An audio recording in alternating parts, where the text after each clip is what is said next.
Genial para entender, ¿no? Hoy traje para presentarles acá a nuestra compañera, nuestra aliada en el consultorio. Así es, siempre lo usamos para explicar a los pacientes en cada visita que vienen y bueno, así... Así se entiende claramente, ¿no? Porque exactamente. Nosotros en general no tenemos mucha familiaridad con la composición real de la columna. Es casi en tamaño real, ¿sí? Exactamente, la idea es un tamaño adulto, digamos, esta columna, y la utilizamos siempre para poder empezar a educar, para poder contarles un poco cómo es nuestra columna, que decimos a veces, los dientes los vemos todos los días, la columna no. ¿Qué es lo que nos pasa cuando tenemos un desalineamiento en la columna? Bien, bueno, es fundamental saber primero que necesitamos de esa columna vertebral alineada, porque por dentro de la columna está pasando el sistema nervioso. La médula. Exactamente, desde el cerebro, que vendría a estar por acá, dentro del occipital, del cráneo, se desprende lo que es la médula espinal, que es toda una manguerita amarilla que va por adentro en esta maqueta, y desde ahí van saliendo todos estos nervios, todos estos sistemas de cableados, digo yo, estas mangueritas. Esta buena posición, esta alineación de la columna vertebral es lo que hace que nuestro sistema nervioso esté conectado desde el cerebro, que se vaya la información a la cabeza, a los brazos, a los órganos, a los sistemas, a las piernas. Cuando una vértebra se mueve de su lugar, se desalinea, este movimiento puede llegar a generar presión sobre el nervio que está saliendo entre una pieza y otra. Yo digo, es como... Tiene que estar alineado, perfectamente alineado. Sí, es una alineación no en el sentido estructural, o no es que todos vamos a tener una columna como un libro de anatomía, pero sí que sea una columna funcional, que permita que este sistema nervioso pueda fluir como corresponde. Cuando uno de estos nervios se aprieta, se presiona por ese desalineamiento de la vértebra, puede generar, yo digo, imagínense como una manguerita que tiene que transportar agua. Si yo aprieto esa manguerita, ya el flujo se afecta. Es lo mismo acá. Se mueve la vértebra, se puede llegar a generar presión sobre el nervio y eso determinar alguna disfunción o alguna alteración en el funcionamiento de mi organismo. Es muy gráfico, ahí estamos viendo ese primer plano, es genial porque muestra claramente lo que queremos siempre explicar. ¿Y cómo lo corrigen ustedes a eso? Bien, nosotros lo que hacemos es evaluar toda la columna, ver en dónde tenemos alguna vértebra que se haya podido mover del lugar y que esté generando presión sobre el nervio. Porque, te repito, no es que vamos a buscar que todas las columnas estén iguales o como ese libro de anatomía, pero sí que sea funcional. Si se movió la vértebra y se apretó el nervio, trabajamos con las manos y trabajamos con camillas especiales para volver a llevar a su lugar progresivamente esa pieza y que el nervio, que esa manguerita que tiene que llevar y traer la información, pueda volver a fluir como corresponde y, por lo tanto, beneficiar el funcionamiento de ese sistema nervioso. Ok. ¿Eso cómo lo ven? ¿Lo ven cuando lo palpan? ¿Lo ven en la radiografía? Bien, sí, tomamos distintos parámetros para poder determinar en dónde tenemos ese desalineamiento de la columna, esa subluxación vertebral que le llamamos nosotros. Algunos de los parámetros van a ser mediante palpación.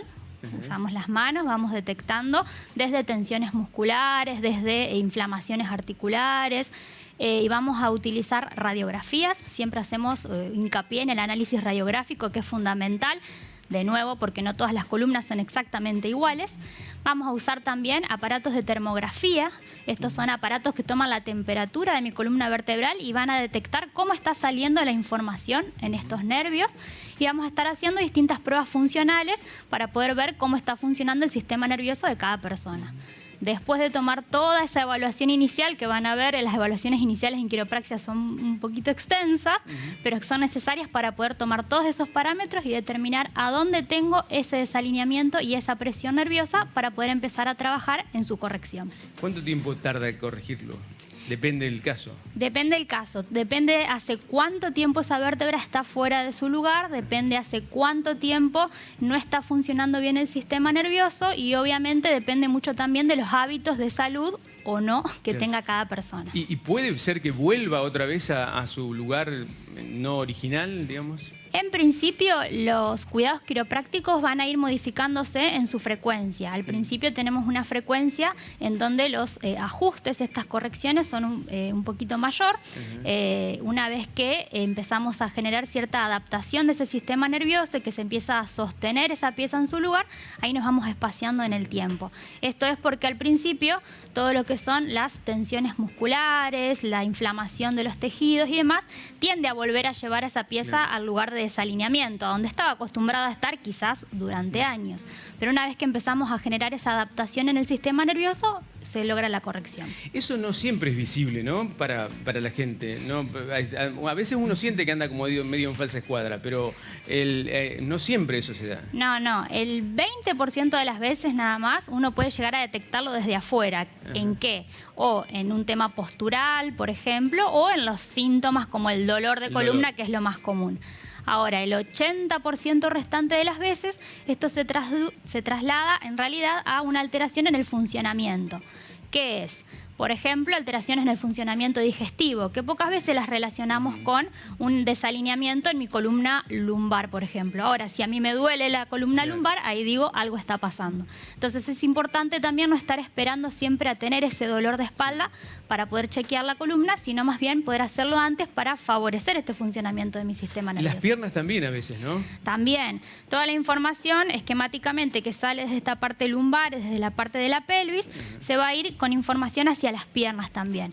A veces empiezan a aparecer hormigueos, cosquilleos, pinchazos, dolores o falta de fuerza y uno no sabe de dónde viene, piensa que es alguna tensión, se escucha el famoso me atacó el ciático y en realidad estamos hablando de alguna pieza de mi pelvis o de mi columna lumbar que se movió del lugar y apretó ese nervio que va a la pierna y en ese caso me empieza a generar las manifestaciones en piernas.